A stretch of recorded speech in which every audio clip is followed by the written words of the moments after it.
Você está ouvindo o Rani Newscast, o maior podcast de Brasília, com a apresentação de Raniel Linhares e convidados que dão vida às grandes ideias da capital do Brasil. 2026 é um ano eleitoral. Nós temos falado muito sobre as pré-candidaturas, temos falado muito sobre as eleições, mas, sobretudo, sobre a comunicação, né? Hoje o meu convidado é o Vitor Jansen, que é um dos novos nomes da direita aqui no Distrito Federal, e inclusive tem se destacado pela sua forma de se comunicar. Tem uma rede social muito forte, é um nome forte aí provavelmente nas eleições de 2026, e hoje nós vamos conhecer um pouquinho do Vitor. Vitor, nosso primeiro quadro aqui é o Quem é Você na Fila do Pão. Então eu quero, sua rede social é muito grande, eu quero que você se apresente para a nossa audiência, fale um pouquinho sobre você, sobre sua trajetória, para o pessoal lhe conhecer. Primeiramente, quero agradecer, Rani, pela oportunidade, pelo convite de estar presente aqui. O seu podcast aí é uma referência mesmo de podcast aqui em Brasília, então parabéns, Obrigado. É uma honra imensa estar aqui. Meu nome é Vitor Jansen, como você mesmo falou, tenho 24 anos, sou estudante de Direito, de Direita e influenciador político digital. Então, hoje eu falo muito sobre o contexto de educação no Distrito Federal e no Brasil, falo muito sobre as injustiças que também têm acontecido no país, falo muito sobre a anistia, principalmente, que é a nossa principal pauta enquanto direita no momento, libertar as pessoas que foram injustamente presas no 8 de janeiro. E hoje a minha pauta política é a que está vigente com o presidente Bolsonaro, né? Sou um apoiador do presidente Bolsonaro. E o que mais me define, e eu quis frisar isso aqui por último, que é ser um cristão. Eu sou um cristão e ser um cristão baseia todas as minhas outras posições. Então, a maior definição para o Vitor é exatamente essa. Certo. Você é bem engajado nas redes sociais. O que é que o Vitor faz quando não está trabalhando nas redes sociais, quando não está fazendo as suas atividades principais? Então, além de trabalhar muito, né, que acho que é uma coisa que... né, e principalmente quem trabalha na rede social não tem muito horário, né? Tem esse detalhe. Então, você tem muita coisa para fazer. Trabalhando bastante, estudando, tempo engajado na igreja também. Então, a gente faz muita coisa, né? São muitas atividades, mas tudo buscando aí fazer para a glória de Deus, que é o nosso principal foco. Certo. Então, principalmente trabalhando, estando na igreja, estudando bastante. E como foi que você começou na política? Como você se interessou? Você disse, rapaz, eu não posso ficar quieto, eu tenho que me envolver nisso. Então, Rani, desde que eu era criança, eu já gostava bastante de política. Era até algo que meus pais falavam, por que ele gosta, sendo que ninguém da família é tão engajado na política, né? Agora, minha avó, que foi a pessoa que me criou, né? Basicamente, ela gostava muito, desde sempre. E ela sempre foi contra o PT também. Então, minha avó, ela nunca votou no Partido dos Trabalhadores. E quando eu era criança, ali em torno de 5 anos, ela falou pra mim, nunca vote em um comunista. Ela falou pra mim, eu ainda criança, deixou isso bem claro. Nem sabia o que era comunismo na época, né, com 5 anos. Então, eu já fui aprendendo ali. E cresci gostando muito de eleição, disputando Grêmio Estudantil, liderança de sala. E hoje, mais engajado, principalmente a partir do ano ali de 2018.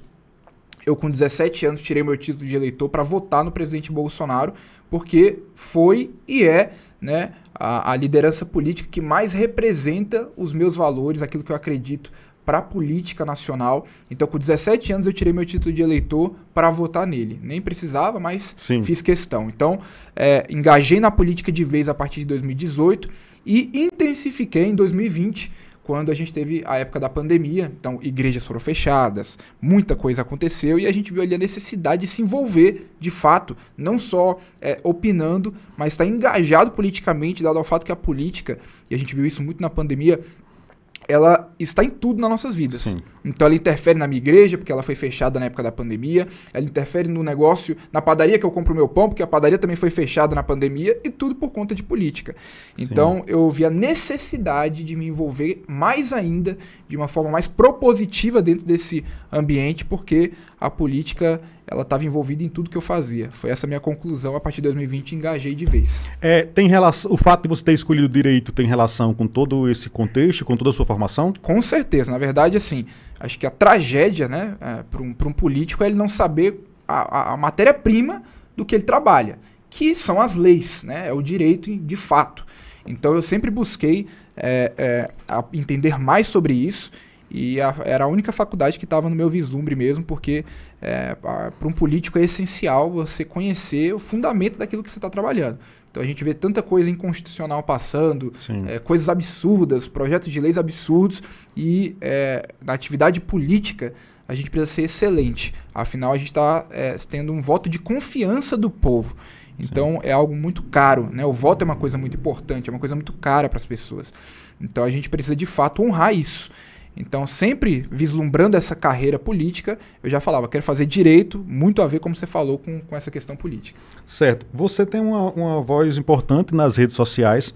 Eu queria saber em que momento você falou, disse, rapaz, eu tenho que colocar minha cara, eu tenho que aparecer mesmo, tenho que falar, e isso pode fazer diferença. Em que momento você sacou isso? Então, Rani, foi exatamente ali em 2020, né? Como eu falei para você, até esse engajamento que eu notei que eu precisava fazer mais na política, ele surgiu ali em 2020. Então, coisas fechando, igrejas fechando, eu falei, vou me posicionar, vou fazer vídeo, vou gravar. Muitas mentiras na mídia sobre aquele período. Eu falei, olha, vejo poucas pessoas desfazendo essas mentiras, então eu vou entrar nessa, vou gravar vídeo, vou falar, porque é aquele fundamento, conhecereis a verdade e a verdade vos libertará. Então, que está escrito ali em João 8,32. Então, é um fundamento, né? Então, eu percebi que eu deveria falar, deveria mostrar, deveria colocar minha opinião. Afinal, é aquilo que Martin Luther King já preconizava, né? Quando ele dizia que o problema não são os gritos dos maus, mas o silêncio dos bons. Então, a partir dali eu falei, vou gravar, vou me posicionar, e depois engajei de vez desde 2020. Quando você grava, quando você se posiciona, isso tem, ao mesmo tempo que tem um lado positivo, tem um lado negativo também, tem uma repercussão, muitas vezes tem um hater. Você é um menino razoavelmente jovem, tem 24 anos. Então, como a partir desse momento você conseguiu lidar também com as consequências de aparecer, de estar nas redes sociais, e de lidar também com a militância tão na linha de frente como é o seu caso?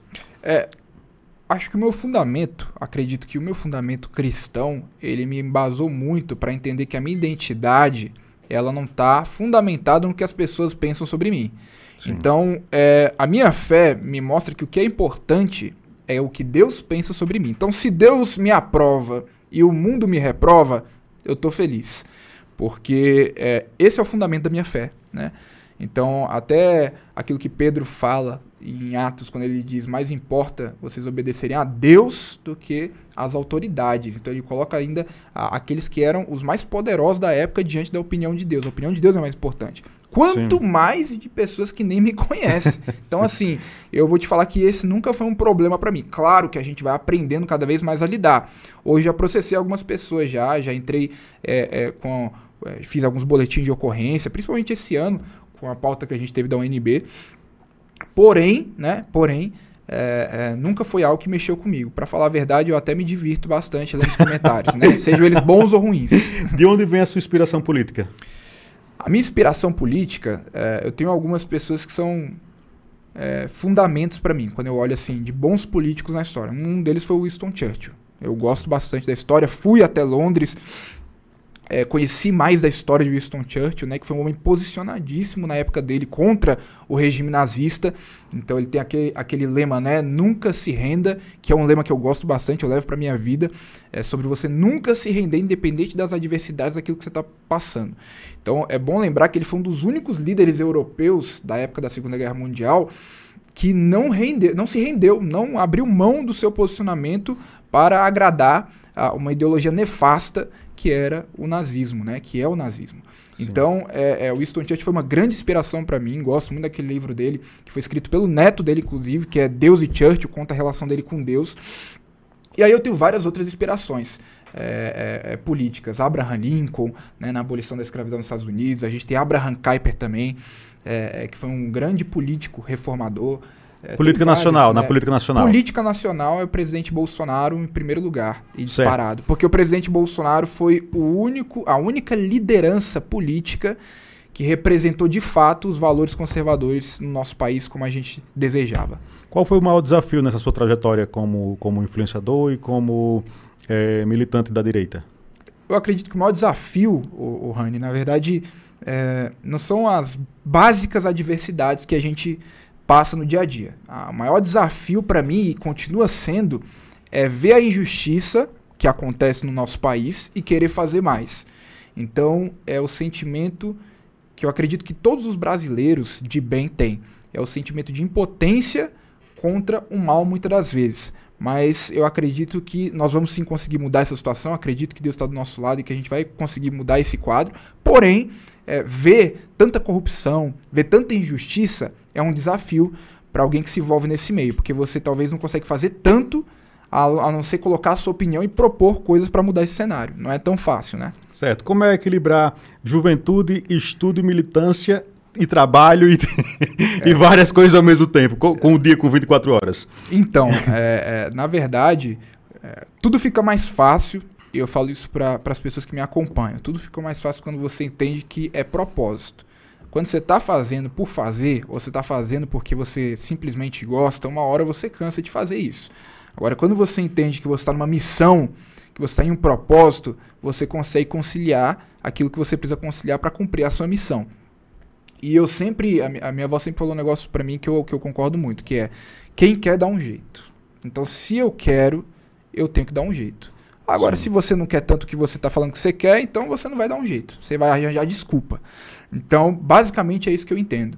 Realmente é muita coisa a se fazer, mas quando você entende que é uma missão, é um propósito, você acha tempo. Não é fácil, mas acha. Certo. Arthur, passa aí para mim. Nós vamos para o nosso primeiro quadro aqui, que chama Por Trás da Imagem. Vai ter aqui 2 fotografias. Nós estamos no ar no Instagram e também em todas as plataformas de áudio. Então, eu queria que você descrevesse aí essas fotos para quem está só ouvindo, o que é que elas significam e o que elas significam especialmente para você. Essa primeira foto, que é a foto da minha avó abraçada com o presidente Bolsonaro, ela significa muito para mim, porque, como eu falei para você, minha avó tem grande inspiração, foi uma grande inspiração para mim na minha carreira política. Ela me falou muito durante toda a minha vida, na minha formação do meu caráter, etc. E eu tive a oportunidade de levar ela para conhecer o presidente que ela mais amou, que foi o presidente Bolsonaro, que recebeu ela muito bem, conversou por longos minutos ali com ela sobre Brasil, sobre história. Então eu tenho uma gratidão muito grande ao presidente por isso. A minha avó ela já se foi, ela já faleceu. Então Sim. Esse é um momento que ficou muito registrado na minha vida e que eu sou muito grato ao presidente. Essa segunda foto é uma foto que eu tirei recentemente com ele, deve ter uns 2 meses, onde a gente teve uma conversa sobre Brasil, sobre expectativas para o futuro, e aí a gente tirou essa outra foto aí também. Enfim, são 2 fotos que são bem importantes aí para mim. Certo. Vamos entrar no novo bloco aqui, falando sobre a direita em Brasília e no Brasil. Você falou, Bolsonaro, de fato, desde que se elegeu presidente, né, fez de fato a direita surgir. A direita hoje é uma força política muito forte, né, sempre aí brigando com a esquerda, mas numa margem pequena. Tem inclusive, se a gente falar aqui em Brasília, tem também uma representação muito grande, muito provavelmente a maioria da população de Brasília é de direita. Então, como você vê esse novo movimento e como a direita tem se comportado nos últimos anos e nas últimas eleições? Então, Rani, a direita ela surge ali, né, posterior àquele movimento de 2013 do Não É Só Pelos 20 Centavos. Ela se fortalece no período ali do impeachment da Dilma, 2016, e as manifestações anteriores a isso. Sim. Ela se fortalece e ela estava muito solta. Tinham conservadores, tinham liberais, tanto econômicos quanto de princípios, que se autodenominavam de direita. Tinha um movimento massivo de pessoas contra a corrupção. E esse movimento ele era muito disperso, então não tinha uma figura central ali. Tinham pessoas que gostavam do Sérgio Moro, tinham pessoas que gostavam do Olavo de Carvalho, tinham pessoas de diversos tipos dentro dessa direita que estava surgindo ali 2014, 2015 até o impeachment da Dilma de 2016. E a figura do presidente Bolsonaro, ela levanta de fato a pauta que, para nós cristãos, que somos a maioria do povo brasileiro, para nós conservadores, que também somos a maioria do povo brasileiro, eram as pautas que importavam para nós. Que era a luta contra a corrupção, a defesa da família. Essa defesa do presidente Bolsonaro, que na época era então deputado federal, ela foi o ponto-chave do presidente Bolsonaro. Porque tinha muita gente falando sobre corrupção. O próprio Sérgio Moro era uma dessas pessoas. Sim. Mas quem é que estava defendendo a família? Ele foi o candidato que defendeu a família de fato. Contra o aborto, contra a ideologia de gênero e contra diversas atrocidades que estavam sendo implementadas aos poucos pela esquerda. Então ele foi a liderança e é a liderança que representa essa massa popular que é a maioria no Brasil. Então ele surge ali muito forte, já em 2016, mas mais ainda em 2017, então nem se fala em 2018. E essa direita, ela cresce, ela se organiza. Hoje a direita, ela entende muito mais sobre política, ela é um movimento novo, a direita é um movimento novo. Sim. Mas ela tem uma liderança, que é o presidente Bolsonaro, que passa uma injustiça enorme, não pode se conectar, não pode conversar com seus eleitores mais, com o povo brasileiro que quer ouvir o que ele tem a dizer. Isso não sou eu que estou falando, a gente pode ver a pesquisa do Paraná, pesquisas que saiu ultimamente, que mostrou que o presidente Bolsonaro ganha do Lula se a eleição fosse hoje, no segundo turno. Então é o próprio povo brasileiro que está falando isso. Só que, infelizmente, a injustiça é tamanha que ele não pode se comunicar com a massa que ele representa, que hoje é a maioria do povo brasileiro, dado aí as pesquisas que estão saindo. Então, essa direita se organiza, ela surge, e agora a gente está numa grande luta, né? Uma cruzada contra a injustiça no nosso país, onde, eu acredito que as pessoas devem ter visto isso, saiu aí em todas as mídias sociais, um rapaz que foi preso no 8 de janeiro, sendo escoltado por diversos policiais, algemado para ir no enterro da avó dele, como se ele fosse o maior criminoso do mundo. Sim. Enquanto pessoas assim, inocentes, que não foi comprovado, eu não estou falando daqueles que quebraram, mesmo aqueles que quebraram não deveriam ter recebido a pena que receberam, porque foi vandalismo. Vandalismo, a pena é outra. Agora, tem pessoas que nem foi comprovado que elas chegaram a quebrar nada, e elas estão presas, tratadas como terroristas. Então a gente está, como direita brasileira, numa cruzada pela justiça no nosso país. Esse é o momento da direita no Brasil hoje. Certo, né? Você fala esse movimento da direita é jovem, e isso também se visualiza, digamos assim, por influenciadores como você, militantes como você, que são... A direita tem demonstrado que soube se renovar, né, e sabe se renovar Sim. com muito mais facilidade do que o campo da esquerda. A que você atribui isso? Essa diferença de renovação, de estar sempre aparecendo novos nomes, como você está aparecendo aqui no Distrito Federal, por exemplo, e por que a esquerda tem tanta dificuldade de também colocar nomes jovens?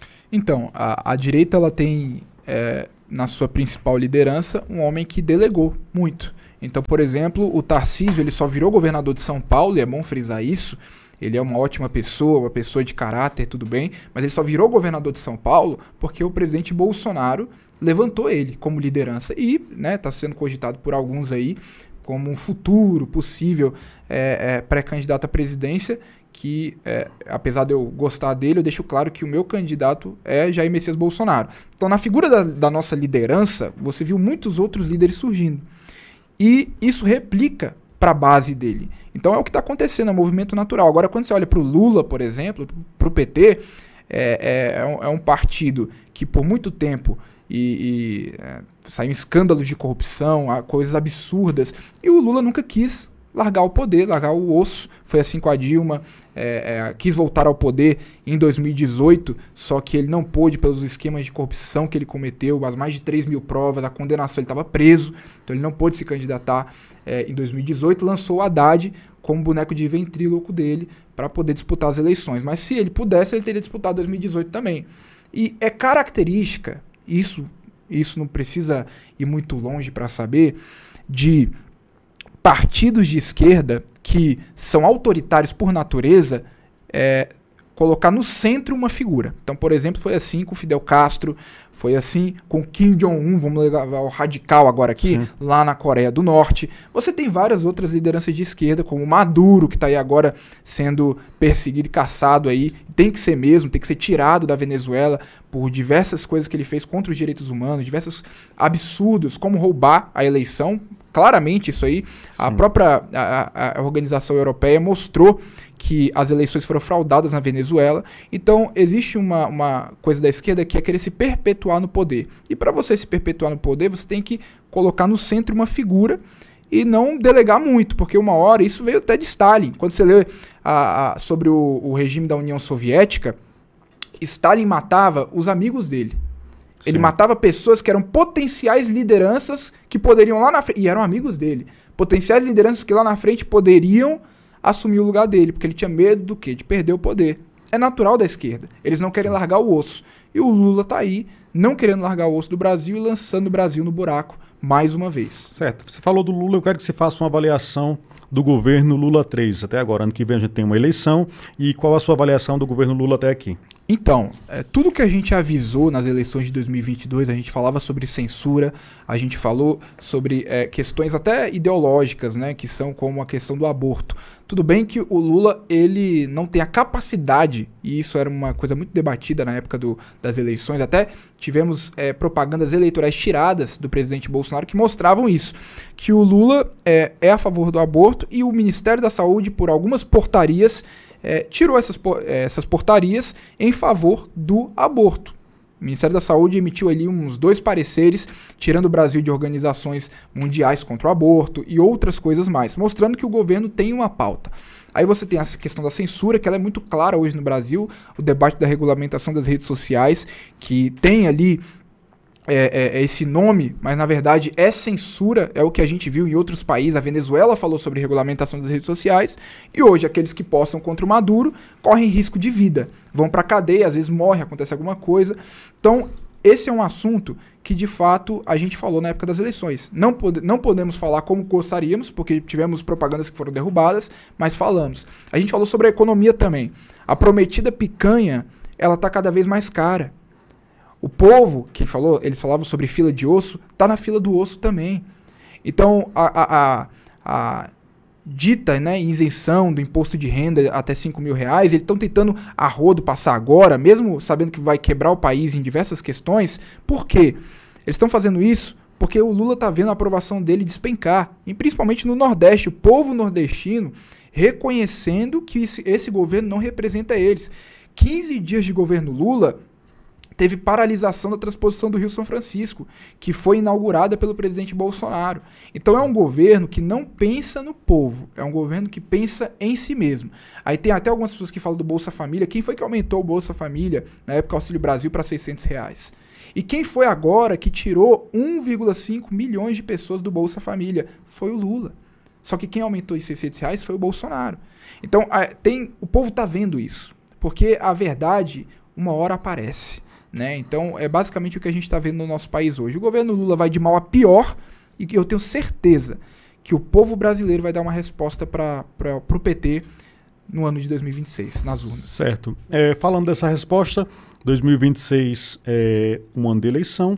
Qual o legado que o presidente Bolsonaro e o bolsonarismo, as lideranças, assim como você que representam esse campo, tem para defender em 2026? Então, o legado que nós temos para defender em 2026 é um legado que deixou superávit no Brasil, apesar da pandemia, que foi um superávit de mais de 70 bilhões de reais. Então, o presidente Bolsonaro, na época da pandemia, o PIB do Brasil era para ter caído mais de 15%. Isso, análise do Banco Mundial. É uma questão básica. O Brasil era para ter quebrado praticamente na época da pandemia. Graças ao auxílio emergencial, que injetou dinheiro na economia, dando dinheiro diretamente na ponta para as pessoas poderem consumir. E outras atitudes do governo do presidente Bolsonaro ali alinhados com a economia do Paulo Guedes salvaram o Brasil na época da pandemia. Então nós tivemos um governo que defendeu a família, um governo que livrou o Brasil do pior momento, que foi a pandemia, que poderia ter sido muito pior do que foi economicamente falando.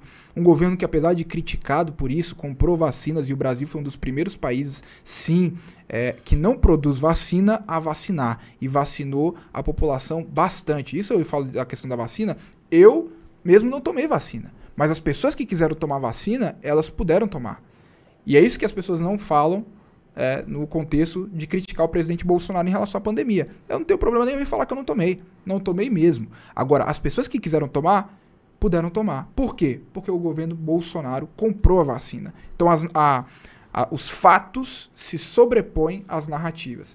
Então, foi um governo que livrou o Brasil na época da pandemia, foi um governo que criou o PIX, foi um governo de austeridade fiscal, foi um governo que aumentou. Então podemos falar assim, já que tem muitas pessoas que nos assistem que acreditam no social, que fala sobre isso. Então aumentou para R$600 o Auxílio Brasil, para milhões de famílias que estavam precisando.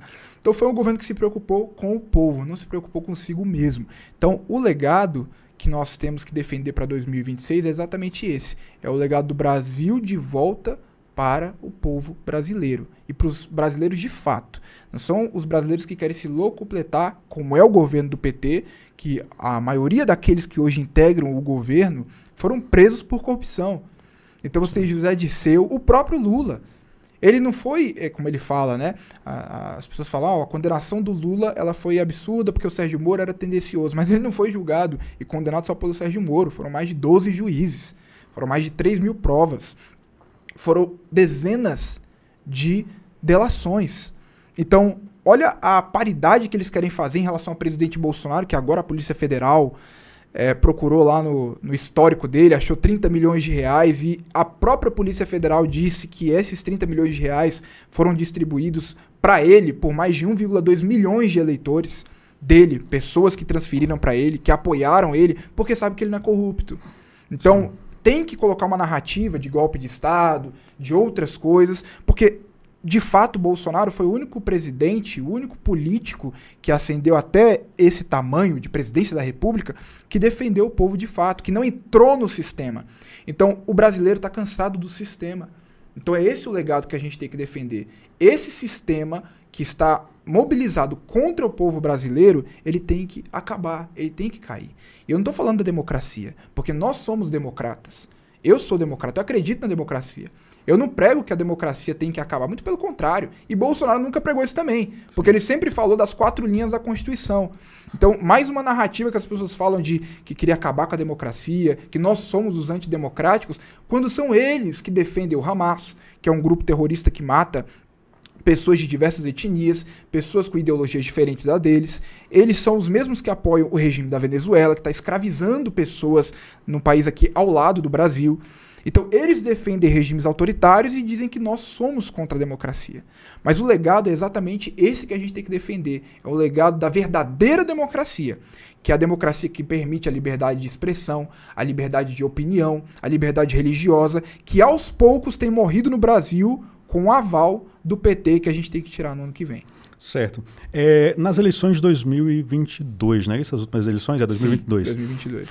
Foi uma diferença razoavelmente apertada, podemos dizer assim, entre o governo entre o então candidato Bolsonaro e o atual presidente Lula. Ao que você atribui a não reeleição de Bolsonaro em 2022? Então, vamos começar falando sobre a questão das eleições. A eleição de 2022... e tem muitas pessoas que falam sobre urnas. Eu não vou me ater a urnas aqui. O que eu vou falar sobre 2022 é que nós tivemos propagandas retiradas do presidente Bolsonaro. Por exemplo, a gente teve propaganda de que o Lula se alinharia com regimes ditatoriais assim que ele fosse presidente. Essa propaganda ela foi tirada pelo TSE. Menos de um ano depois que o Lula assume o governo do país, ele se reúne com o Maduro, recebe o Maduro, tá na internet, é só pesquisar. Ele se reúne com o Maduro, recebendo ele com tapete vermelho no Palácio do Planalto. Aí ele faz até uma brincadeira, dizendo, tá vendo como o Maduro não é tão ruim como vocês falavam? Então, ele de fato se aliou com regimes ditatoriais. Mas essa propaganda não pôde passar em 2022. E aí é uma pergunta que a gente faz ao TSE, né? Uma pergunta que a gente faz aos ministros que defendem a regulação da rede social ou que defendem essa censura que eles querem impor. Quem é habilidoso o suficiente para definir aquilo que pode ser postado ou não? Porque eles definiram em 2022, argumentando que era só no período da eleição, e erraram. Porque se tinha uma propaganda eleitoral dizendo que o Lula se aliaria com ditadores e ela foi derrubada como fake news, e um ano depois ele se alinhou, então a propaganda era verdade. Mas o povo brasileiro não pôde ter acesso. Isso se chama censura. Nós tivemos também uma propaganda eleitoral do presidente Bolsonaro que foi tirada, associando Lula ao aborto. Ela foi tirada.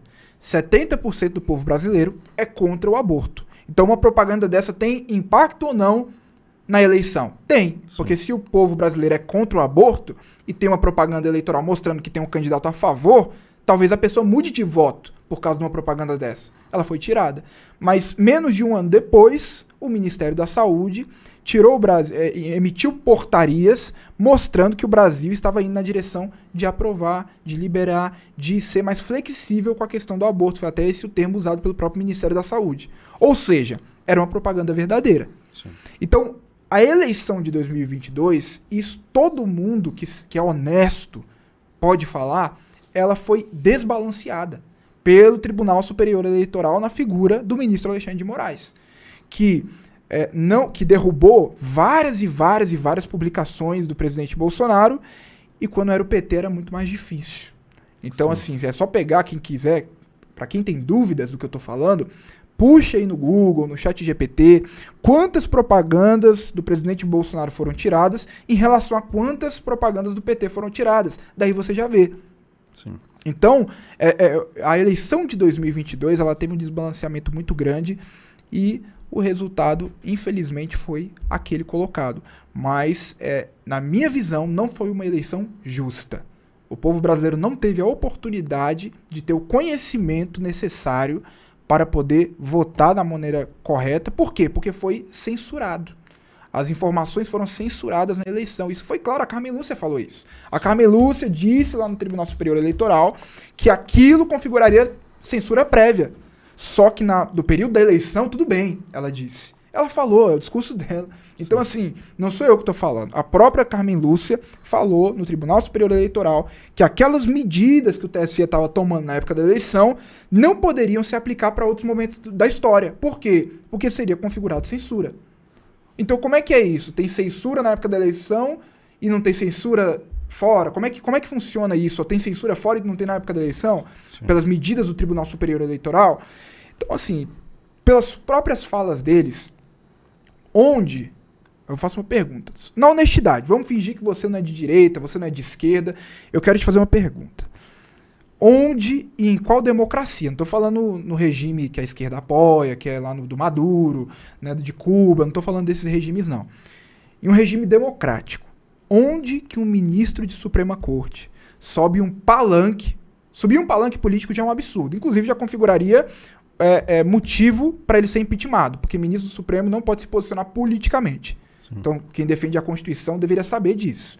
Só que onde, em uma democracia, de fato, de 3 poderes, um ministro da Suprema Corte sobe no palanque e diz que ele derrotou o bolsonarismo. Uma vertente política válida que acabou de disputar uma eleição e o ministro da Suprema Corte, que é o juiz, ele julga. Ele estava julgando os candidatos. Ele diz que ele derrotou o bolsonarismo. Então, não precisa ser de direita para você ver que tem algo de muito errado com o ambiente jurídico do nosso país. Então, as eleições de 2022 foram de fato desbalanceadas e deram no que deu. Certo, eu acho que basicamente você respondeu a minha pergunta, só para você reafirmar. O que mais te revolta no cenário político atual? Então, eu acredito realmente que é isso que eu vim falando com você aqui. É a injustiça. Porque enquanto nós temos diversas pessoas como Cabral, condenado a dezenas de anos por corrupção, sim, Pezão, outros, né, José Dirceu, para não ter que citar aqui, né, o Lula aí, que foi condenado em 2 instâncias e no Superior Tribunal de Justiça, são vários bandidos de volta à cena do crime. Essas pessoas estão soltas, elas podem se comunicar com o que elas quiserem, elas podem até se candidatar. E pessoas que, de fato, não tem uma prova de que eles quebraram, seja o Palácio do Planalto, seja o Congresso Nacional, eles estão presos por 14 anos. Vamos lá. Então não vamos falar nem de quebradeira, vamos falar da Débora do Batom, que desenhou lá na estátua do STF, perdeu o mané.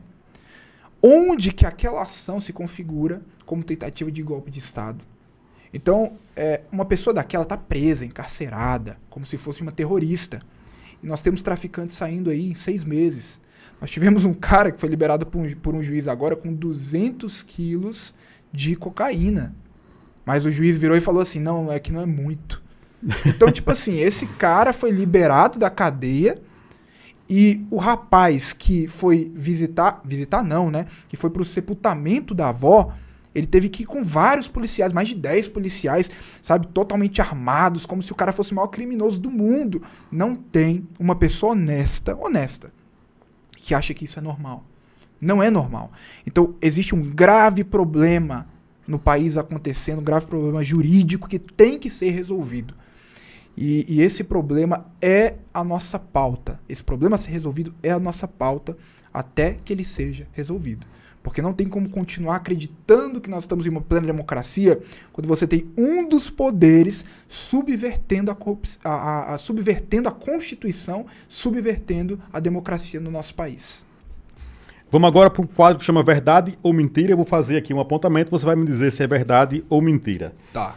Você já foi ameaçado por militância política? Verdade. Pretende se candidatar no futuro? Verdade.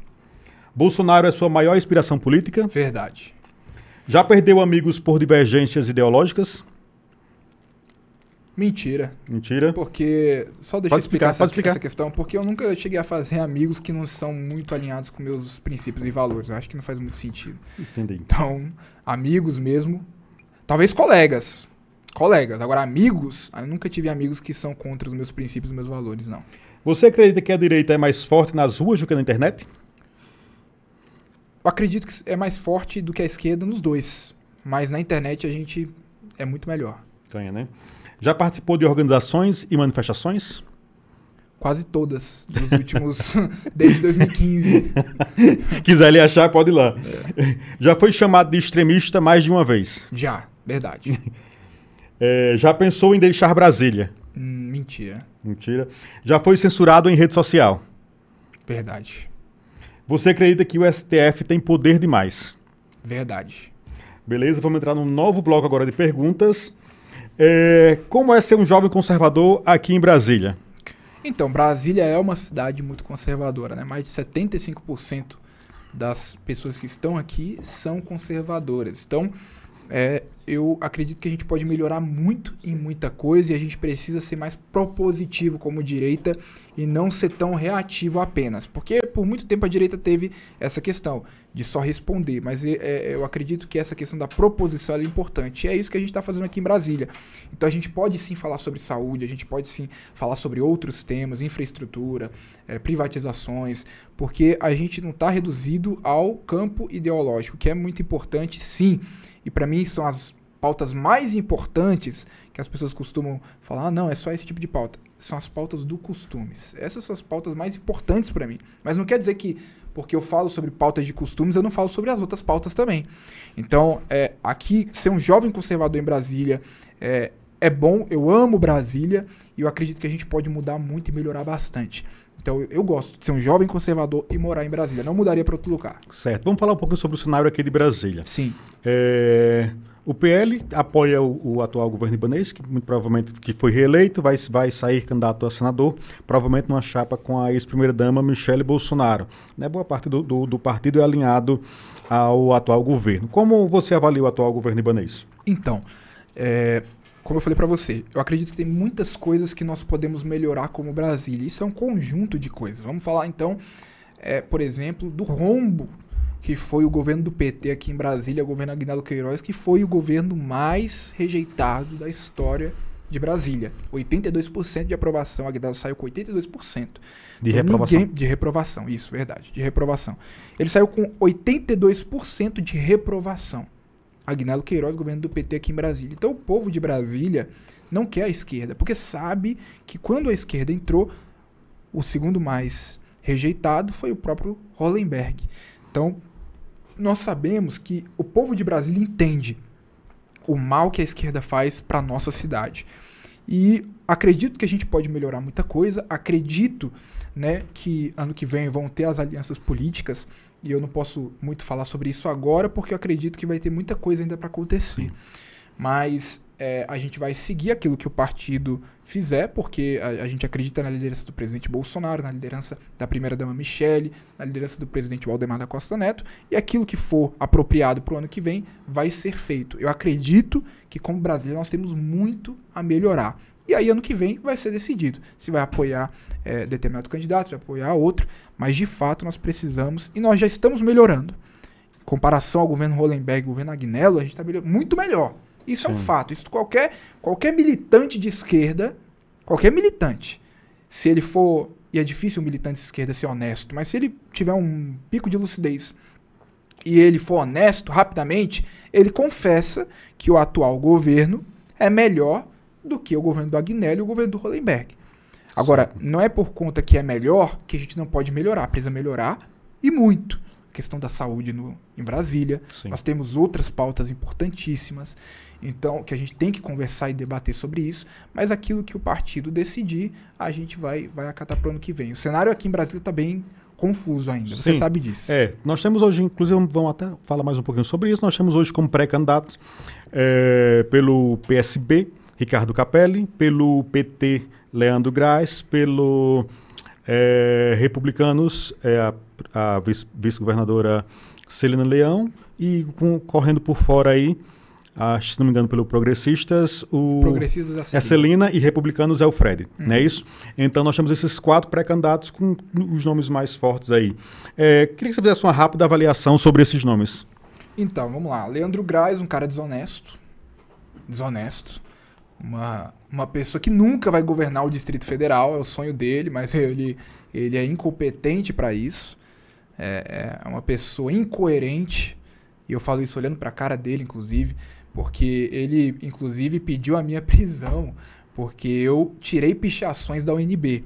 Mas ele é tão covarde que ele se posiciona contra alguém que faz algo certo, que tira uma pichação, mas não se posiciona com aqueles que degradam a Universidade de Brasília, a UNB. Então é uma pessoa que não tem capacidade moral para governar Brasília. Então eu nem discuto. Ele é carta fora do baralho. Leandro Graz, fora. Agora, vamos falar sobre a Celina. A Celina, muito alinhada ali com a primeira-dama Michele, que a gente tem um respeito, um apreço. A primeira-dama Michele é a nossa liderança junto com o presidente Bolsonaro. E se a primeira-dama Michele Bolsonaro, ela de fato decide por alguém, a gente com certeza considera isso, porque ela é uma liderança, ela é uma pessoa que viveu o sistema junto com o presidente Bolsonaro nos últimos 4 anos por dentro, né? Agora, nós temos outras pessoas que são importantes para o contexto de Brasília, né? Que não foram citadas também. Nós temos, por exemplo, o senador Isalci, que é uma pessoa que, dentro da história de Brasília, fez muito, fez bastante. É uma pessoa que mais de 100 mil pessoas foram contempladas pelo cheque educação criado por ele. É uma pessoa que tem diversas proposições, sendo alguém de direita e que tem defendido as nossas prerrogativas enquanto cidadãos, né? Enquanto pessoas que têm o direito de ter liberdade de expressão. Ele tem defendido dentro do Senado Federal e sido um defensor das prerrogativas do parlamento, que tem sido atacado pelo Supremo Tribunal Federal. É uma pessoa que eu sei que com certeza contribuiria muito para o Distrito Federal. É o senador Isalci, que é do PL, e foi inclusive a primeira pessoa dentro do Congresso Nacional que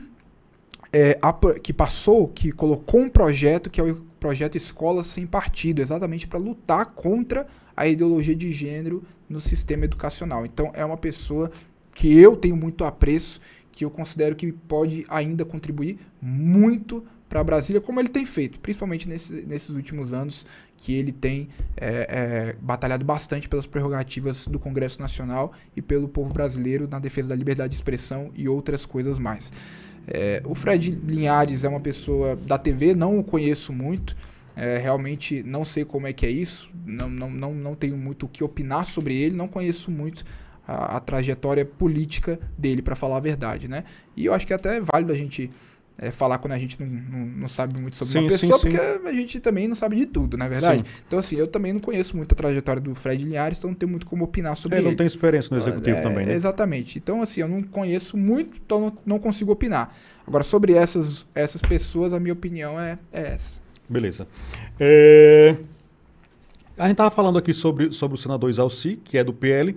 Tem também aí um bastidor dentro do PL, que a deputada federal Bia Kicis poderia também, e seria, inclusive, muito bem citada nas pesquisas, um nome ao Senado. Nesse cenário, como é que ficaria o atual governador Ibanez? Eu sei que também são decisões de partido, eu queria só que você comentasse um eventual cenário, que muito provavelmente com a liderança que a Bia Kicis tem dentro do PL também, foi a deputada federal mais bem votada.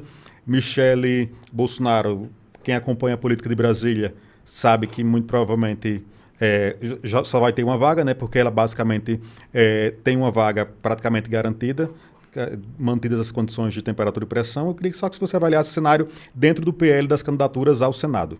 Então, falando sobre primeiramente a primeira-dama Michele, eu gostaria muito, e eu acho que é um desejo de milhões de brasileiros, que caso a injustiça contra o presidente Bolsonaro permaneça e ele continue inelegível, que é uma injustiça, caso isso continue, isso também é um atestado de morte para a democracia brasileira, você proibir um candidato de uma massa tão grande de disputar, e não é porque ele cometeu corrupção, não. Porque se ele tivesse cometido corrupção, se de fato ele tivesse assaltado o povo brasileiro, como o Lula fez, aí tudo bem. Aí ele não poderia disputar a eleição. Agora, com narrativas, tirar uma liderança política do cenário nacional é um absurdo, é um ataque à própria democracia. Então, caso essa situação permaneça, eu gostaria muito da primeira-dama Michele na disputa de um executivo federal. Então, no caso, a presidência da República. Eu gostaria muito, né? Falando agora como um apoiador, né? Não no contexto político e tal. Eu gostaria muito. Caso a situação permaneça como está. Eu quero Bolsonaro presidente. Quero votar no Bolsonaro para presidente da República. Se permanecer, Michele Bolsonaro. No contexto do DF, a deputada Bia Kicis ela é extremamente preparada para o Senado. Como jurista e diversas outras contribuições que ela fez ao país nos últimos anos, a deputada Bia Kicis, com certeza, ela é extremamente qualificada, mais qualificada 1 milhão de vezes do que qualquer outro candidato que esteja tentando disputar. Eu gosto do Sebastião Coelho. Nome forte da direita também. É um nome fortíssimo, né? E no cenário de, claro, a primeira-dama no executivo. Considerando uma vaga garantida dela. Considerando que... Não, mas eu estou considerando, por exemplo, que ela foi para a presidência. Dentro do cenário que ela foi para a presidência, a deputada Bia Kicis, ao meu ver, ela é de fato a mais preparada para disputar o Senado no Distrito Federal. E o governador Ibanez, ele tem que decidir qual é o posicionamento dele referente à questão do ministro Alexandre de Moraes. Porque há pouco tempo ele disse que não votaria no impeachment do Alexandre de Moraes. E isso, para nós de direita, é a pauta prioritária. Sim. Né? Então, assim, essa pauta ela tem que ser revista por aqueles que querem o apoio da direita, e que eu sei que a deputada Bia Kicis, ela com certeza vai fazer a boa luta lá dentro do Senado Federal. Então, ela é a minha candidata ao Senado aqui em Brasília, porque eu sei, e nós sabemos, o povo sabe do know-how que ela tem para poder chegar lá. E a primeira-dama Michele é minha candidata à presidência se o nosso presidente Bolsonaro não puder disputar. Agora, a questão do governador é só essa. Como é o posicionamento do governador sobre as pautas que são importantes para o Brasil agora. 1, anistia. 2, a questão do impeachment do Alexandre de Moraes. Isso, para alguém que quer disputar o Senado, é essencial. E ele fez uma declaração, não sou eu que estou falando, ele fez uma declaração há pouco tempo que ele seria contra, né, o impeachment. Não sei se ele mudou de opinião, se mudou, muito bom. Mas se a opinião dele, se a opinião do governador Ibanez for que ele não vai votar a favor do impeachment do ministro Alexandre de Moraes, ele não vai ter o voto, acredito, das pessoas que são de direita em Brasília. Então você vai ter Sebastião Coelho, você vai ter a própria deputada Bia Kicis, que é fortíssima, como eu falei, é minha candidata. Então eu analiso dessa forma. A pauta do Senado é impeachment do Alexandre de Moraes. Quem é que vai votar a favor? Se a pessoa disser que vai votar a favor, ela naturalmente é um candidato viável para a direita. Essa é a minha perspectiva, né? Certo. Você está falando agora sobre essa organização, né? E muito se fala também, para quem cobre os bastidores da política aqui em Brasília, como eu cubro. Inclusive a esquerda tem se organizado também nesse sentido, porque existe a perspectiva do campo da direita e de centro-direita eleger a grande maioria dos senadores, porque são basicamente essas duas pautas prioritárias, como você falou. Você vê a possibilidade de realmente essas duas pautas prosperarem, provavelmente não nessa legislatura, não acredito que seja possível, mas na legislatura de 2026, a partir de 2027? Como você falou, nessa legislatura é muito complicado, mas elegendo maioria no Senado, com aqueles que nós já temos lá, é totalmente possível essas duas pautas passarem. Por isso a grande preocupação, saiu uma matéria na Oeste, que fala sobre a preocupação do próprio ministro Alexandre de Moraes com o que ele chama de onda conservadora para 2026 no Senado. Porque aí vai mudar o jogo, né? Vai mudar o tabuleiro. Então, de fato, é uma questão que são as pautas prioritárias. E eu acredito que o povo brasileiro, as pessoas de direita, estão muito mais engajadas para o Senado no ano que vem do que qualquer outro público, porque a gente sabe a importância, nesse momento, da gente mudar a conjuntura que está lá. Entendi. Vamos agora mais uma vez. Eu avisei que você estava aqui, pedi que mandassem algumas perguntas. Bora lá. Primeira, Vitor, você pretende entrar na política institucional? Como uma pessoa que pretende se candidatar, sim. Como concilia a Faculdade de Direito com a militância política? Então, eu vejo a Faculdade de Direito como instrumento para saber o que eu estou falando cada vez mais na política. Então, eu não separo muito as duas, porque conhecimento, estudar para saber o que você está falando, também é uma cooperação para a sua missão. Então, encara a faculdade assim. Então, não é muito complicado, não. Certo. O que você diria para jovens que gostariam, assim como você, de entrar na política, de entrar nessa militância? Qual conselho você daria? Então, primeiramente, estude bastante sobre aquilo que você vai se posicionar, porque é ruim alguém que não sabe, não estudou sobre o que está falando. É nítido quando você tem uma pessoa assim. Então, estude bastante, se alinhe aos princípios e valores corretos e às pessoas corretas. Porque se você fizer isso, se você honrar os seus princípios, os seus valores, se você se engajar com as pessoas corretas, você já vai ter meio caminho andado para entrar nesse meio da forma certa. Quais foram os maiores riscos que você já correu? Então, por incrível que pareça, né, um dos maiores riscos que eu já corri foi, quando a gente fala sobre riscos físicos, né, foi na Universidade de Brasília, né, que se formou ali uma facção criminosa dentro da Universidade de Brasília, que não estou falando que são todos estudantes, tem muito estudante bom da UNB, muitos cursos bons também. Eu posso fazer referência aqui ao curso de agronomia na UNB, que tem pessoas muito positivas, pessoas que fazem, que, enfim, são excelentes naquilo que fazem. Agora você tem outros cursos que estão abrigando criminosos dentro da Universidade de Brasília. E não sou eu que estou só falando isso aqui. A gente foi fazer uma manifestação, um ato pacífico na UNB, e um dos policiais que não pode nem entrar na UNB, ele estava um pouco distante, ele chegou até mim e falou, cara, tem pessoas mascaradas, tem pessoas com faca, e essas pessoas provavelmente podem fazer alguma maldade com o seu grupo aqui. Ou seja, nós estávamos recebendo ameaça de morte, eu recebi ameaças de morte esse ano, no contexto da Universidade Federal de Brasília. Então, é porque nós fomos fazer um ato, uma manifestação pacífica lá. Então, é isso que a gente vê o que acontece hoje nas universidades federais, são reflexos das universidades federais do Brasil. Então, eu acredito que os maiores riscos mesmo, na questão política, né, falando, dentro dessa questão política e fisicamente falando, foi ter que enfrentar, né, uma facção criminosa dentro da Universidade de Brasília, que inclusive está lá até hoje, mas a gente vai tirar, se Deus quiser. Certo. Antes, quando a gente estava conversando aqui, você falou que já fez alguns boletins de ocorrência. Sim. Eu queria saber o teor desses boletins, no que for possível você falar, obviamente. Em qual tipo de ameaça que você recebe? Não, a gente recebe mensagens, né, fotos de coisas horríveis, né, das pessoas enviando e falando, olha, a gente vai atrás de vocês. A gente recebeu, um último boletim que eu fiz, um grupo da UNB, de alunos da UNB, um grupo menor, não era grupo com a maioria dos alunos, era um grupo ali de 9, 10 pessoas, que eles estavam combinando de levar facas para o dia do nosso movimento. Então eles estavam falando, eles vão estar lá, quem puder levar faca, leve. Então a gente tem os prints, eu postei esses prints inclusive, e nós fizemos um boletim de ocorrência. Então basicamente são ameaças nesse sentido, que também não me intimidam nem um pouco. É complicado como o pessoal parte para o lado mais extremo da coisa mesmo. Qual foi, acho que eu respondi essa pergunta, qual foi o momento mais tenso nas manifestações? Deve ter sido essas ameaças. Você já se arrependeu de alguma fala?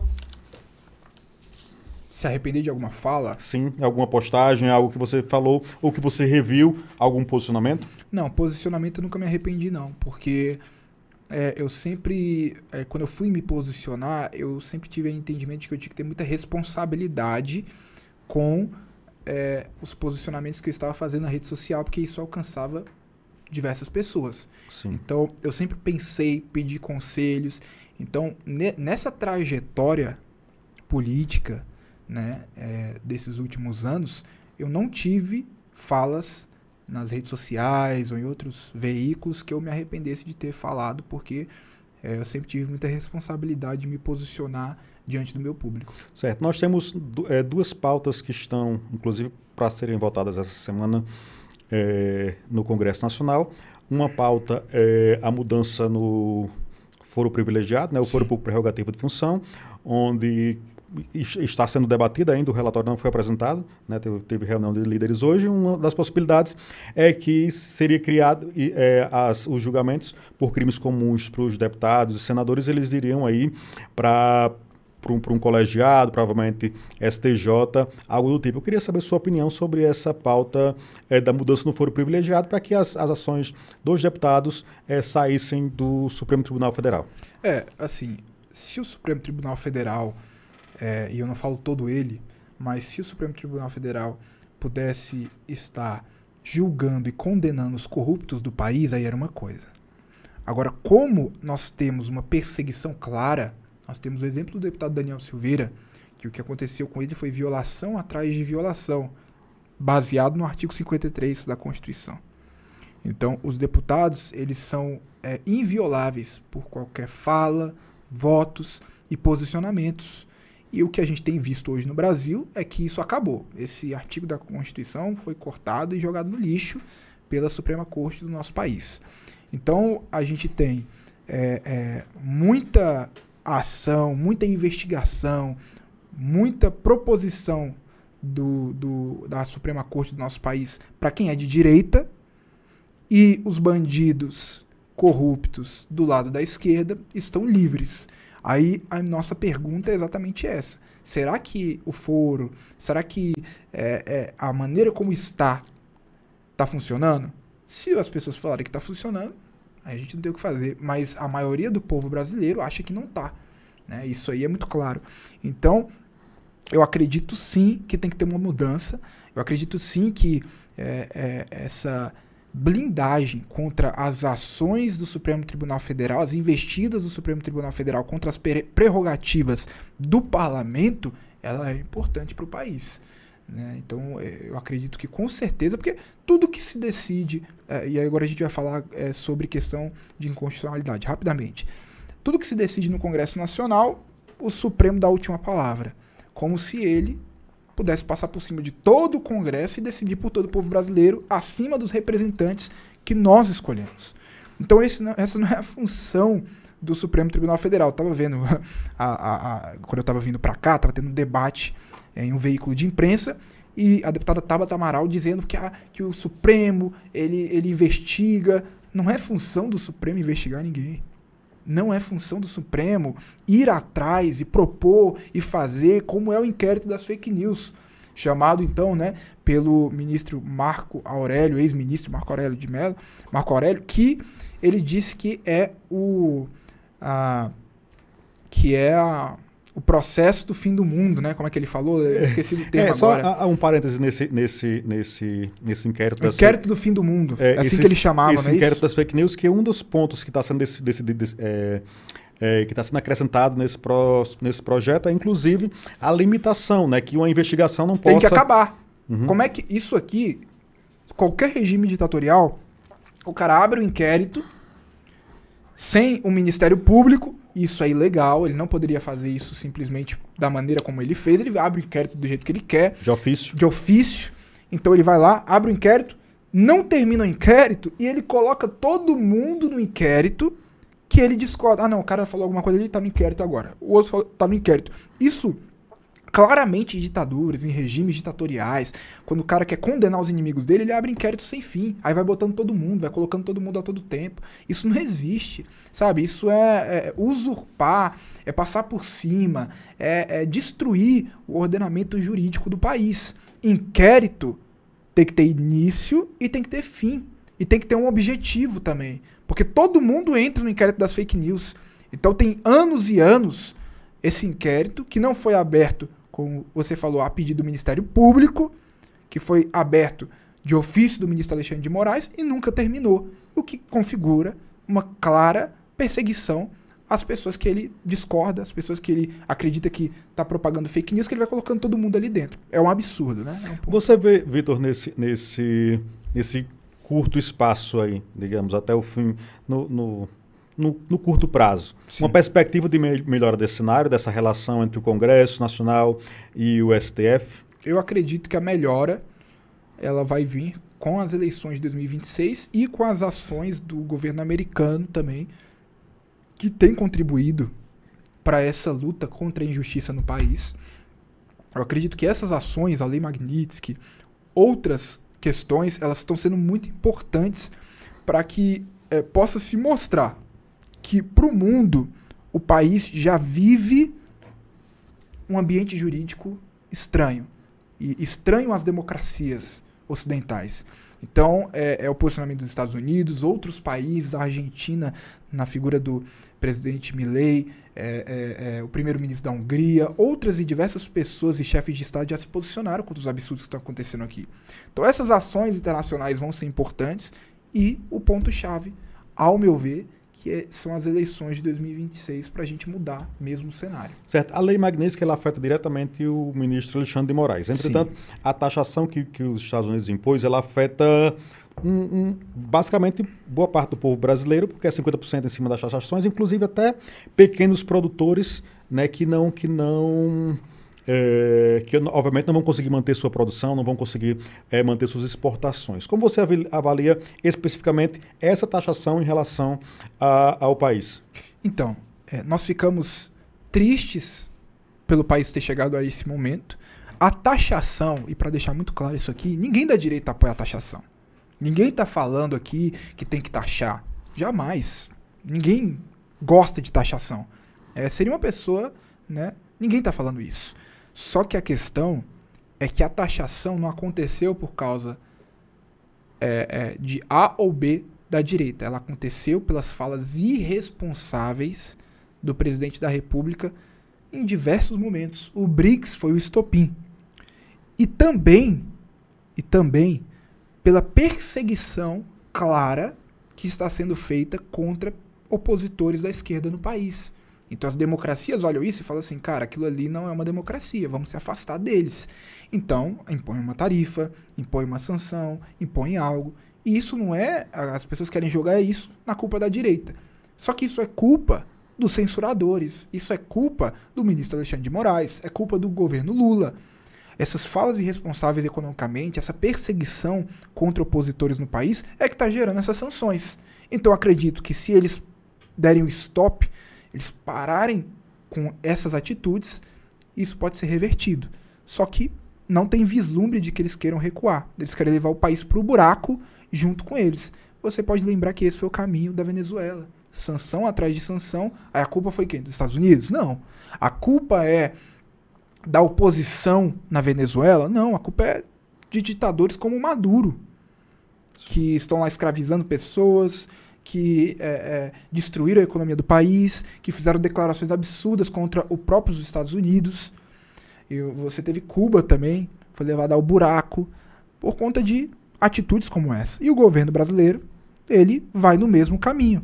E só está acontecendo com o Brasil hoje o que aconteceu com Venezuela, Cuba e outros, que se posicionaram da mesma forma. A culpa não é da direita, a culpa não é do presidente Bolsonaro, a culpa é, da perseguição que o governo e o ministro Alexandre de Moraes estão fazendo contra a direita e das declarações irresponsáveis que ele tem feito, inclusive como foi no BRICS, como eu falei aqui. Certo. Nossa última pergunta aqui, eu quero que você, um dos temas das últimas semanas é esse PL da adultização, que inclusive acabou de passar no Senado. Eu queria saber a sua opinião sobre, e existiu aí no PL da adultização, existe uma confusão aí também com relação a algumas restrições, eventualmente utilização do PL alguns parlamentares de direita têm defendido que o governo tem usado o PL da adultização para censurar as redes sociais, então eu queria basicamente o seu parecer sobre isso. Então, é porque é muito estranho, Rani, um governo em uma vertente política que sempre defendeu sempre defendeu a sexualização das crianças, agora está preocupado com a adultização das crianças. É só estranho isso. Porque o governo do PT, a esquerda, sempre, inclusive agora, teve uma votação no Supremo Tribunal Federal, você sabe disso, para permitir que crianças participem da parada gay, que é um absurdo. Quem pode ver os vídeos que tem, às vezes, da parada gay, tem pessoas nuas, é uma coisa absurda. Aí crianças vão participar de parada LGBT, é um absurdo isso, é um absurdo. Então, essas pessoas que estão levando crianças para manifestação com diversas pessoas nuas, elas estão preocupadas agora com a adultização das crianças. Essa pauta de defesa da criança é nossa, da direita. Você tem a senadora Damares, você tem outras figuras da direita que defendem de fato as crianças, e não é por conta de ocasião. É uma defesa de verdade, é uma defesa pela vida, contra o abuso infantil, contra a pedofilia. Nós fomos aqueles que propomos, como direita brasileira, o aumento da pena, que a esquerda votou contra. Aumento da pena para estupradores e abusadores infantis, a esquerda votou contra. Então, o que eu não entendo, na verdade eu entendo, o que eu digo assim, que a gente fica refletindo, né, é por que de uma hora para outra a esquerda, que sempre lutou para sexualizar as crianças, tem um caso aqui no Distrito Federal, teve um seminário LGBT, que um deputado levou crianças em horário de escola, e uma das conselheiras tutelares formada por esse deputado distrital disse que estava fazendo transição de gênero numa criança de 4 anos. Uai, mas uma criança de 4 anos está pronta para decidir sobre algo assim? Então, essas pessoas que estão preocupadas com a adultização, na verdade, eles são pessoas que estão pegando uma onda de uma pauta que eles sempre levaram de qualquer forma, afinal é de interesse deles a sexualização das crianças, e agora eles estão pegando bagagem nisso. Pra quê? Pra defender as crianças? Não. Defender as crianças, que defendem somos nós, que sempre defendemos a família, que sempre fomos contra o abuso infantil, contra a pedofilia, contra esses canalhas que querem levar a criança pra parada LGBT. Nós sempre defendemos que as crianças têm que ser cuidadas pelos pais, que têm que ser protegidas dessas ideologias, dessa sexualização que a esquerda sempre promoveu. Então eles não estão preocupados com a criança. Eles estão pegando bagagem em uma pauta, que é uma pauta importante, que é a defesa da criança, para emplacar a censura, que é o sonho deles. Porque eles sabem que eles perdem na rede social para a direita. Eles sabem que eles não têm chance na rede social e a eleição está chegando. Então eles estão desesperados para regulamentar, regular. Por quê? Porque querem se perpetuar no poder, não é porque se preocupam com as crianças. Então essa é a pauta. A direita defende a criança de fato. Nós sempre lutamos contra os abusadores, contra os pedófilos. A esquerda sempre os promoveu. A esquerda sempre tentou passar projetos para sexualizar as crianças. Aí viu nesse assunto que estourou uma oportunidade para eles tentarem emplacar a censura. Mas não vão conseguir. Nós, conservadores, vamos defender as crianças e vamos manter a liberdade de expressão, a liberdade de opinião, que é vital para uma democracia. Certo. Última pergunta. Como é que Vitor Jansen vem em 2026? Então, nós estamos batalhando aqui em Brasília já há muito tempo, lutando pelas pautas conservadoras, pautas do Distrito Federal. Então, eu sou um pré-candidato aqui de Brasília para distrital? Deputado distrital aqui em Brasília. Pelo PL? Pelo PL. Certo. Então, nós estamos nessa jornada e, para a glória de Deus, honrar o nome do Senhor em primeiro lugar e servir as pessoas. Porque política é servir as pessoas, não é ser servido. Certo. Nosso último quadro agora é um bate-bola rápido. Tá. Você vai me responder aí rapidinho. Um político que você admira? Bolsonaro. Um político que você nunca entrevistaria? Que eu nunca entrevistaria? Sim. Alexandre de Moraes. É político. Um livro que todos deveriam ler? A Bíblia. Um momento marcante na sua vida? Um momento marcante. Tem vários, por isso que eu estou pensando. Eu acredito que aquele momento da foto foi marcante para mim. Sua avó com Bolsonaro. Foi um momento muito importante para mim. Uma causa pela qual você sempre vai lutar? A família. Uma frase que te inspira? Nunca se render. Winston Churchill. Um sonho que você quer realizar? Poder trabalhar pelo povo da minha cidade, da minha nação. Um lugar que recarrega as suas energias? A igreja.